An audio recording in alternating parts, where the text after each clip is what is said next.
Boa tarde novamente. Então, vamos retomando os trabalhos. Agora a palestra será do senhor Dr. Fernando Vilela, gerente técnico do Laboratório Campo Análise de Paracatu, Minas Gerais. Com a palavra, Fernando. Positivo, agora pode tentar. Beleza, agora sim. Ok, creio que todos estejam vendo agora, correto? Positivo. Muito obrigado. Essa foi a frase que nós mais ouvimos nos últimos tempos, se vocês estão vendo a minha tela. Pessoal, obrigado pela presença de todos. É com prazer que nós estamos aqui para falar um pouquinho sobre drenagem ácida, esse tema tão importante, né? E que nós estamos no preparativo aí para o nosso congresso e é uma boa oportunidade.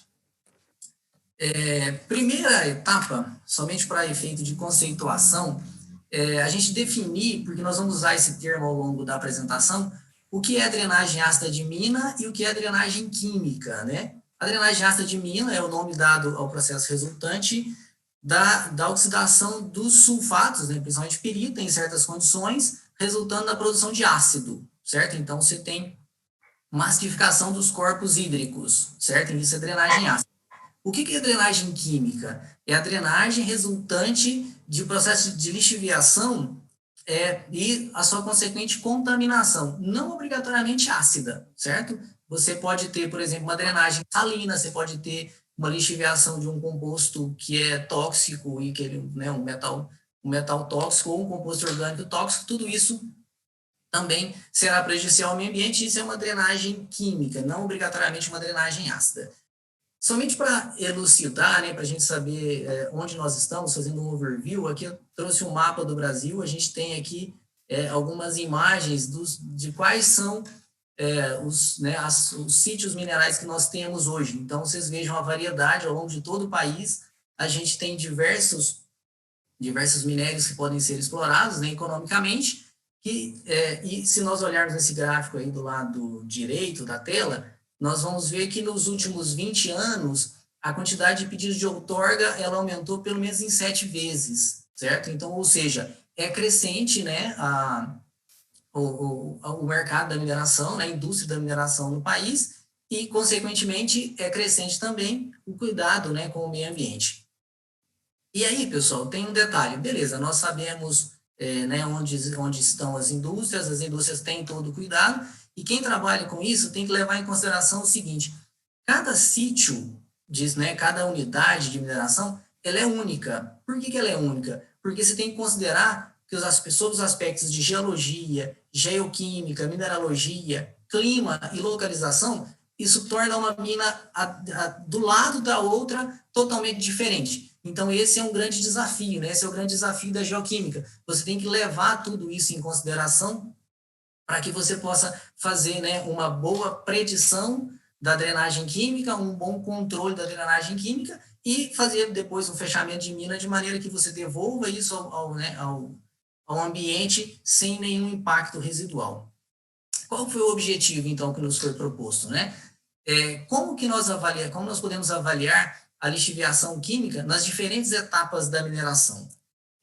Aí, pessoal, para ficar bastante claro, nós colocamos aqui a mineração em 3 etapas, certo? A primeira etapa de exploração mesmo, primeira etapa, certo? De exploração. O que nós temos que fazer, né? Esse era o tema da palestra, né?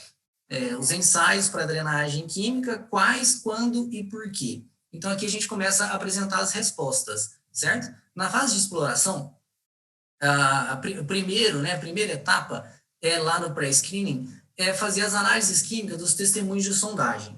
Logo depois, análise de água superficial e subterrânea, análise mineralógica e os ensaios estáticos de drenagem ácida, MABA e NAG. Depois, você tem a etapa do planejamento, é a etapa seguinte. Nessa etapa, você faz a caracterização química mais detalhada, ou seja, a partir dos dados da primeira etapa, você escolhe as amostras, escolhe a área, e você define onde serão realizados os ensaios cinéticos, né, de free leaching, ou de célula úmida, ou de coluna, e você faz os ensaios de lixiviação rápida também, que você pode realizar e que são necessários. E é nessa etapa também que você faz o planejamento da estação de tratamento do esgoto industrial. Então, é necessário fazer os ensaios de tratabilidade ainda nessa etapa. Já na parte de operação e descomissionamento, você tem que fazer todo o monitoramento, né, de água superficial, subterrânea, efluentes e, né, e de gestão de resíduos sólidos. E para o fechamento de mina, você faz a caracterização química das estruturas e depois os ensaios de lixiviação rápida. Nós iremos detalhar durante essa apresentação essas 3 etapas. Esse é o nosso objetivo aqui hoje. Beleza, primeira etapa, né? Então, a etapa de exploração, vamos falar sobre as análises químicas dos testemunhos de sondagem, né, que foram realizados e que geralmente já estão armazenados lá na unidade. Como que faz isso, pessoal?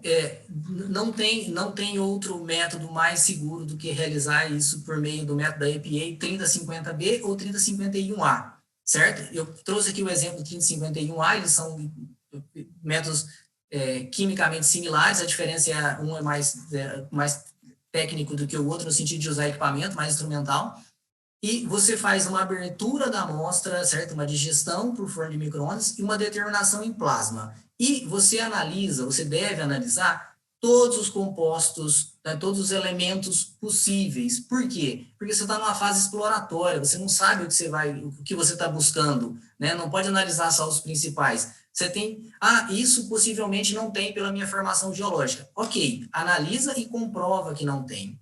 Uma dúvida que surge nesse momento, geralmente, é se pode usar os resultados de raio-x já dos estudos que foram feitos de sondagem.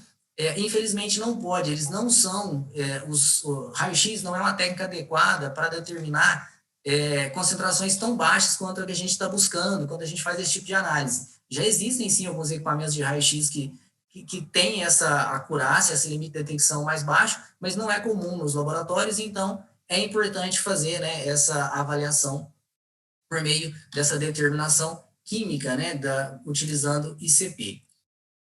Para análise de água superficial e subterrânea, é o mesmo ensaio, a mesma tecnologia, a diferença é que a matriz é diferente, né? Então a EPA tem um outro método, é o método 200.7, você faz a mesma coisa, amostra a água, e você analisa tudo que é possível para que você possa ter uma informação de background. Alguns detalhes importantes, pessoal. Todos os metais devem ser analisados na forma total e dissolvida, certo? Muitas vezes a gente se apega muito à legislação que traz a maioria dos metais na forma total e alguns na forma dissolvida e não analisa todos na forma total e dissolvida. Isso é importantíssimo para que as empresas, né, que estão fazendo os relatórios possam analisar criticamente os dados e entender qual é a origem, qual a disponibilidade desses metais, né, sejam eles contaminantes ou não, lá na água subterrânea ou superficial. Outra coisa importante, analisar os ânions majoritários para cálculo de equilíbrio e balanço iônico. Isso é fundamental, porque você precisa estimar e ter uma ideia de como que esses compostos com quem eles estão ligados, como que isso funciona para que você possa fazer uma boa modelagem. Aqui um tema que hoje, ainda bem, já é bem mais tranquilo, as pessoas já têm muita consciência disso, mas é importante ressaltar que a amostragem de água subterrânea, para esse fim, deve ser feita pelo método de baixa vazão, certo? Então, por quê? Porque você não tem interesse de pegar a água com uma quantidade enorme de particulado, com a turbidez alta. Você quer pegar a água que efetivamente está lá, né, no aquífero para que você possa fazer essa avaliação. E é muito comum, a gente sempre pensa, às vezes, somente na análise de metais, né? É importante fazer uma avaliação crítica do site que você está trabalhando. Por quê? Porque a análise de compostos orgânicos pode ser necessária. Por exemplo, no sul do Brasil, a gente tem algumas áreas que você tem HPA em concentrações que são plausíveis de serem analisadas e serem monitorados. Depois, pessoal, ainda na primeira etapa, né, já fazendo análise microscópica, é fundamental que você faça a microscopia do seu material para que você possa conhecer as formas minerais presentes, certo? Então, isso pode ser feito ou por MEV, ou por microfluorescência, ou por difração de raio-x. A técnica existem diversas, porém, você não pode deixar de fazer para você conhecer principalmente quais são as formas de sulfeto presente, né?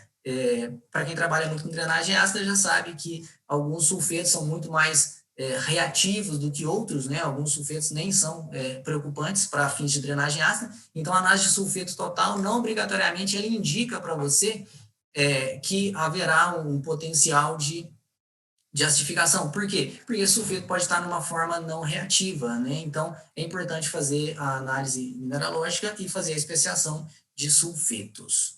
E depois, a última etapa da exploração é fazer os ensaios de estáticos para predição de drenagem ácida, que são os ensaios de MABA e os ensaios de NAG, certo? Como é que funcionam esses ensaios, pessoal? Também são mundialmente conhecidos, extremamente aplicados. São ensaios que eles avaliam qual o potencial de geração ácida de uma amostra. O MABA, por exemplo, são 2 ensaios realizados independentes. Um ensaio é avaliação do potencial ácido, o outro ensaio, avaliação do potencial de neutralização, e depois você faz um balanço, né? Você faz uma conta, calcula ou a diferença ou a razão, para que você possa estimar se essa concentração, se essa amostra apresenta um potencial de drenagem ácida ou não. Então, essa figura aqui do lado está mostrando exatamente isso, né? Você calcula a razão entre esses potenciais para que você possa avaliar se ele tem ou não potencial de drenagem ácida. Você também tem que realizar, nessa etapa, paralela a esse teste, o ensaio de NAG. O que é esse ensaio? Esse ensaio, pessoal, qual é a diferença dele para o MABA? No MABA, você analisa separadamente potencial ácido e potencial neutro, certo? Individualmente, 2 ensaios. No MABA, é um ensaio que é feita uma oxidação via peróxido na amostra, e você pode ter uma autoneutralização. Seria o mais próximo do possível do que vai acontecer com aquela amostra lá no ambiente, né? E aí você vai precisar dessa informação para que você possa fazer a interpretação. Eu trouxe aqui um resultado, né? Porque surge um pouco essa dúvida, né? O MABA não vai vir escrito, né? Quando você for a fazer uma avaliação de drenagem ácida, não vai vir escrito uma aba e um número, não é um parâmetro, não é um ensaio químico, ele é um conjunto, né? Então, quais informações que você tem quando você vai avaliar um ensaio de drenagem ácida, um ensaio estático? Você tem, né, potencial de acidificação, ou seja, qual é a quantidade de ácido sulfúrico que pode ser gerado naquela amostra, a partir daquela amostra, né?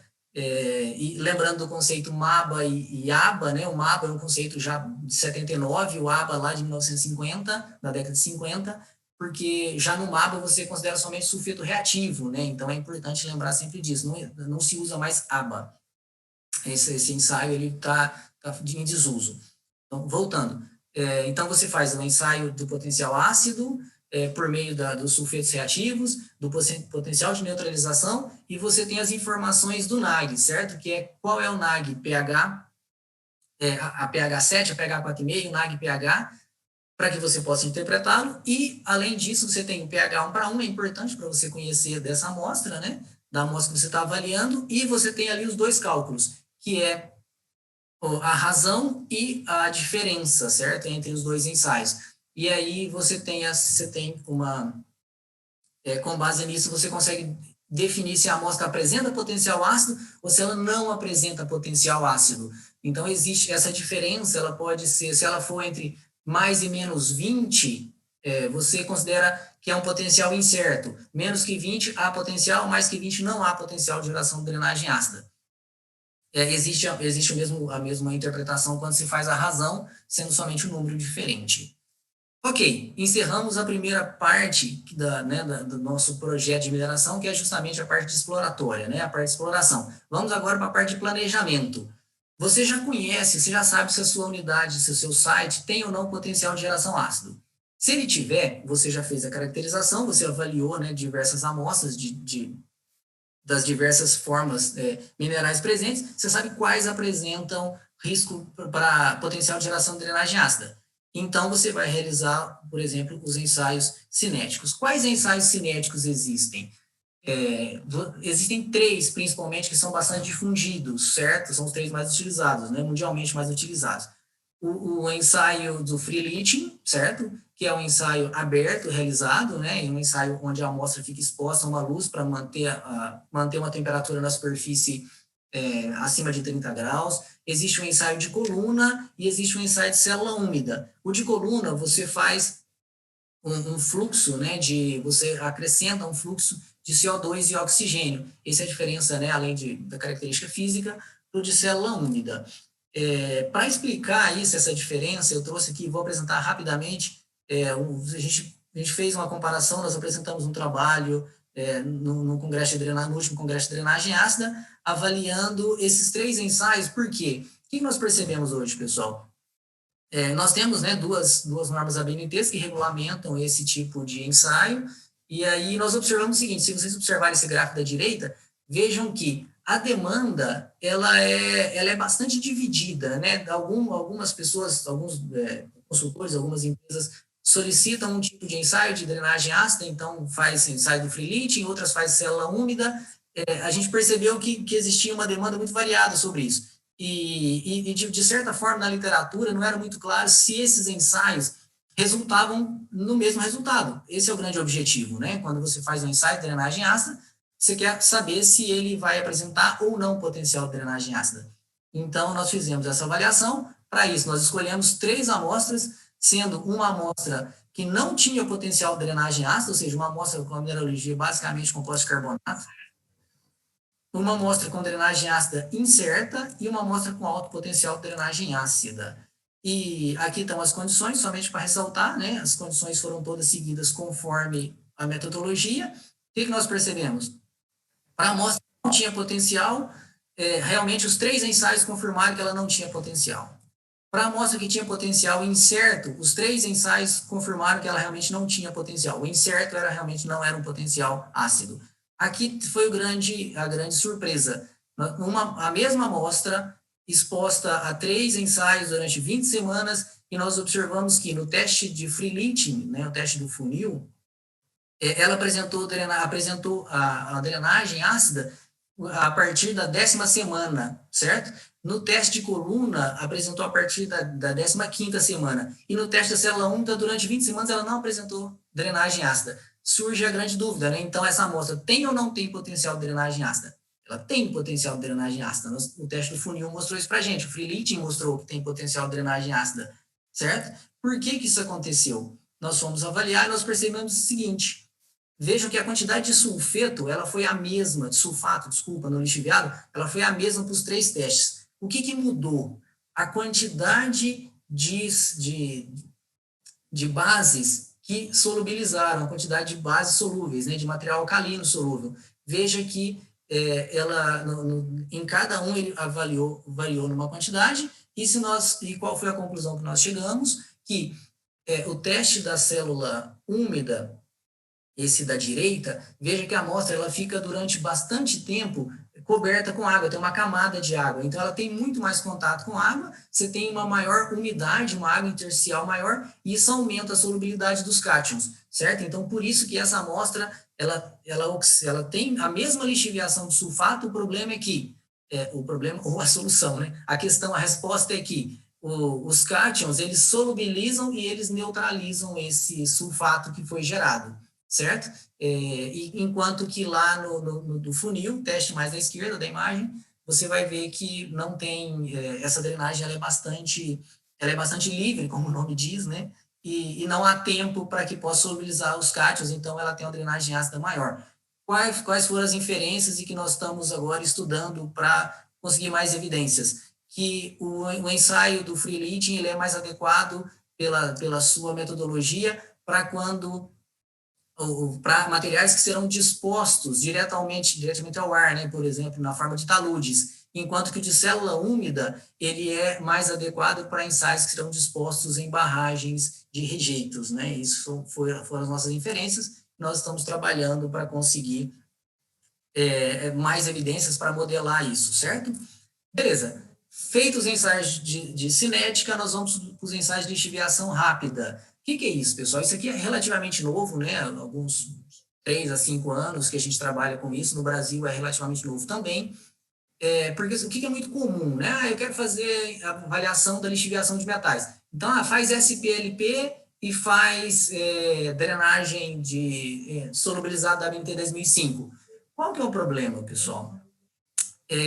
Esses ensaios, eles dão uma avaliação muito pontual. O SPLP, o pH 4,5, em torno de 4,5, ele dá uma lixiviação a pH 4,5. O ensaio solubilizado, ele dá uma lixiviação a pH próximo de 7. Você tem duas janelas, você tem, né, somente duas faixas de avaliação. Esses ensaios, né, que eu chamei aqui, né, na minha tradução livre de lixiviação ambiental, ele permite você avaliar de maneira muito mais ampla esse potencial de lixiviação, certo? Então, por exemplo, a EPA 1313, ela possibilita que você avalie a sua amostra, não em pH 4, em pH 7, mas em toda a faixa de pH. Você vai pegar a mesma amostra e vai fazer uma lixiviação a pH 2, outra pH 3, pH 5, até pH 12, certo? Então, você ajusta o pH e aí você faz, uma amostra vai resultar em 9 lixiviados.